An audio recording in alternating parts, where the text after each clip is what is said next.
Hello, in this video I'm going to try to repair the headset jack in a Panasonic KX-TGA520M phone. The headset's been put in and out so many times that it causes a bunch of crackly sounds whenever you're trying to talk now. So I'm going to replace the headset jack with a new one that I ordered on Encompass Parts, which is Panasonic's parts supplier. So first of all, I'm going to remove the screws and take the phone apart.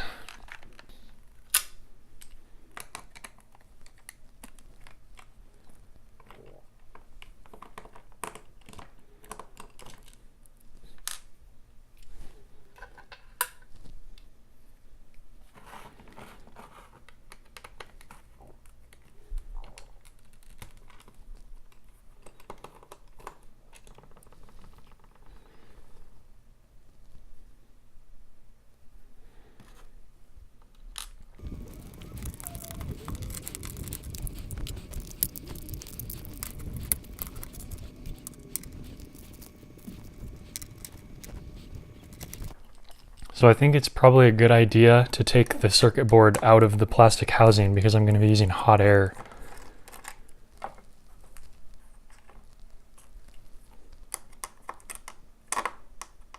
And I don't want to melt the plastic.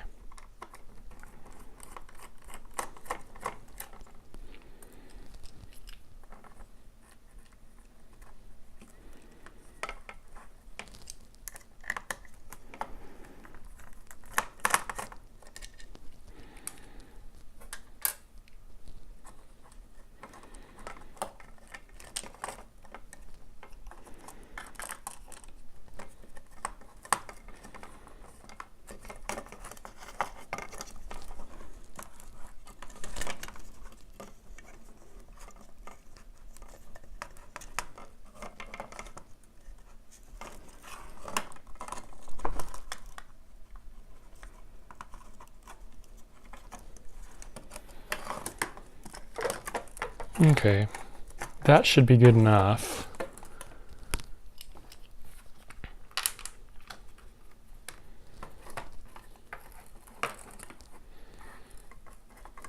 To prevent melting any plastic.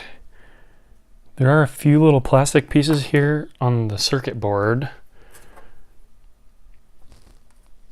So I think I'm going to use some Kapton tape to cover it up.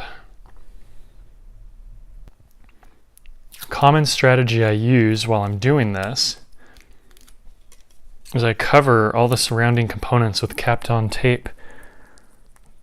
And the idea is to help protect them from the heat and also to keep them in place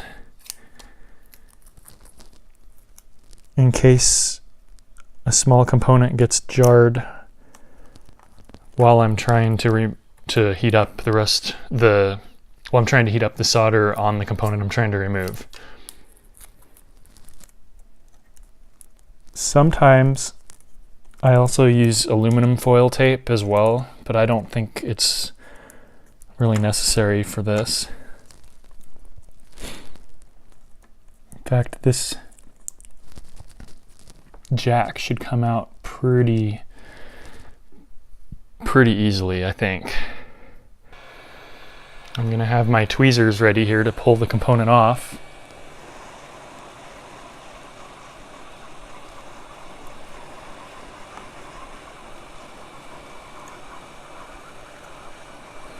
So I'm holding it as straight as I can, and I'm trying not to hold the nozzle in one position too long, because that will damage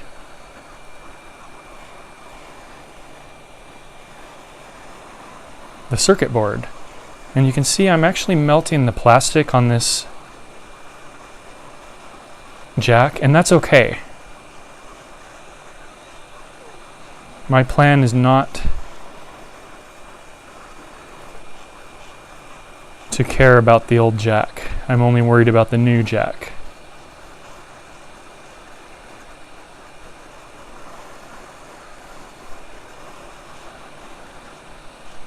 And every now and then I grab with my tweezers to see if the solder has melted enough yet to remove the jack.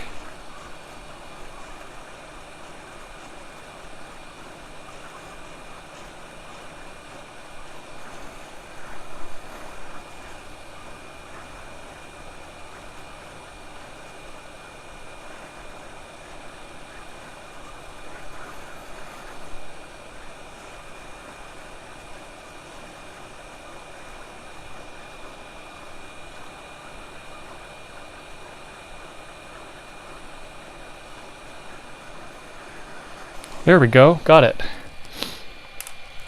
So now I'm gonna put my hot air away, and I'm actually done with the hot air now because I don't want to damage the new jack by melting it. So I'm gonna use my soldering iron on the new jack. Okay, so the first thing I'm going to do is turn on my soldering iron, let it warm up. And what I'm going to do is use some solder wick right here to get the old solder off of the board. And because this old solder is probably leaded solder, or lead-free solder, excuse me, I'm actually going to add a little bit of leaded solder, which should make it a little bit easier to work with. So here we go.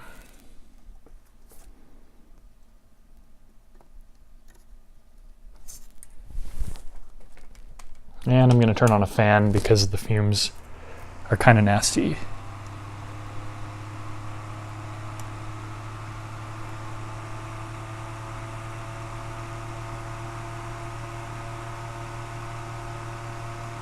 Okay, so I've added leaded solder to each of these pads. So now I hope I'm not blocking the camera here. This is kind of difficult to do from this angle. What I'm going to do is go ahead and remove the solder from these pads with the wick.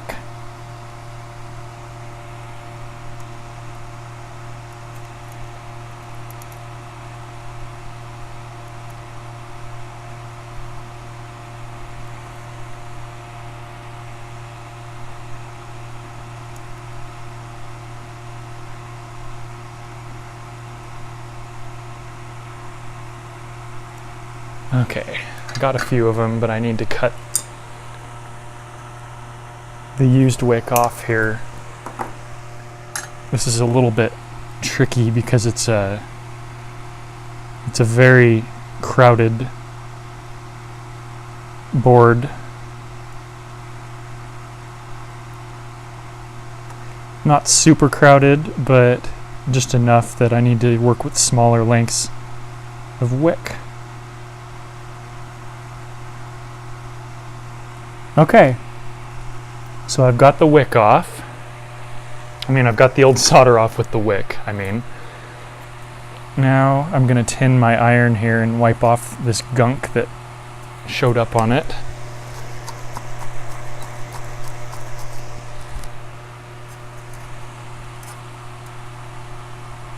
And re-tin it. And we'll let that sit over here for a second while I get the board cleaned off now. So I'm going to use some isopropyl alcohol.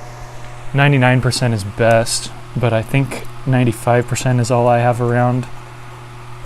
So that'll do for this.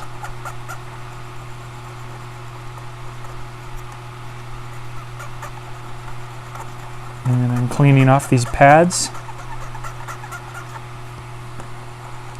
It'll look nice and shiny and brand new, so that's great.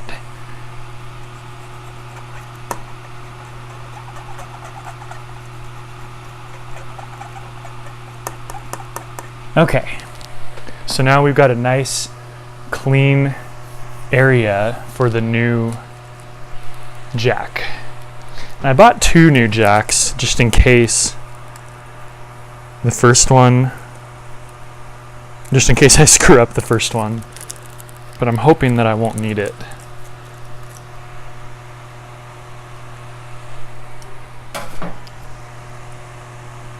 go ahead and get the old jack out of there so I don't accidentally use it. But it's very easy to tell which one's which because I melted the plastic. Okay, so here's the new one. And before I put it on the board, I'm actually going to put flux on the pads. And the flux that I like to use is Kester 186. It's no clean, so that means that I don't have to wash the board with water after I apply it. And I need a second here. Okay. So I haven't used this flux pen yet, so I've got to get it started. Pushing it a few times.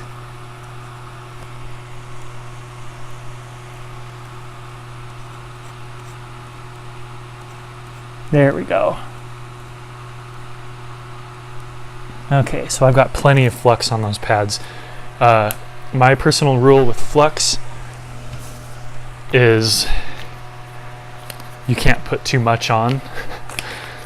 Some people might disagree with that, especially if they watched one of my older videos when I was soldering some really fine pitch stuff. But really, more flux is better than not enough. Okay, so I'm going to place this. And the nice thing about this Kester flux is that it's sticky. So once you've got your component on there, if you can get it in a good spot and keep it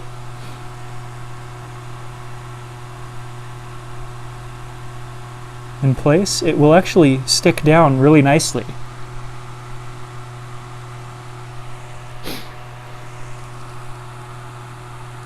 So at this point, I've got the jack in place and I'm ready to go. So all I need to do is solder down these 6 leads and then I'm done. Assuming nothing goes wrong, which you never know with me. So I'm going to use my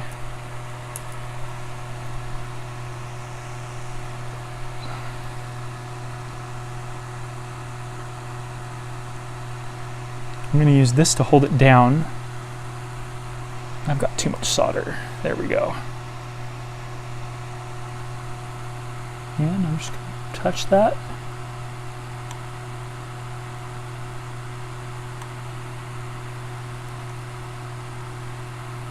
Once I have 1 or 2 pads down, I'm going to actually use solder. But the flux on that I put down isn't usually enough to flow the solder pretty well.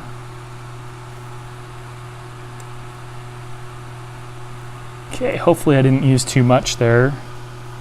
It's definitely more than before, but I think it'll be all right.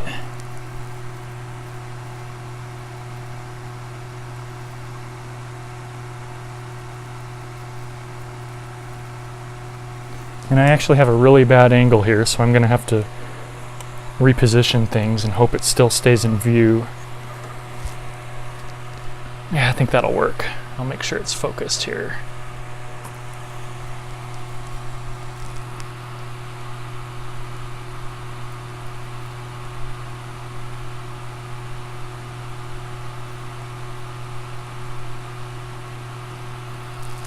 All right. I do believe I'm done. I'm going to add just a little bit more solder onto one of these pins, just to be safe. I think it's fine, but I'd feel more comfortable knowing that I put just a tad bit more solder on there. Let's see.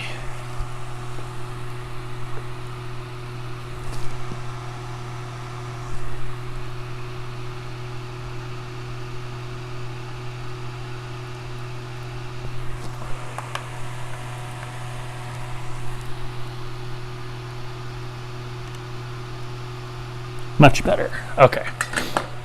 Okay, I do believe I am finished putting the new jack on. So I'm going to put it back together and we'll see if it works.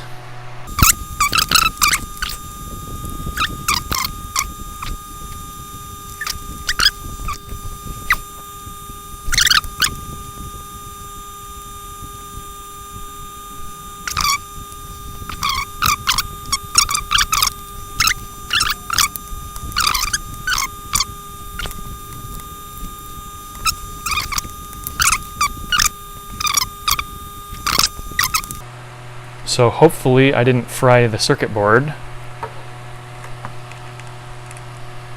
But you know what? I don't think I did. I think I did just fine. And there you have it. That is how you replace a headset jack on one of these Panasonic KX-TGA520M handsets.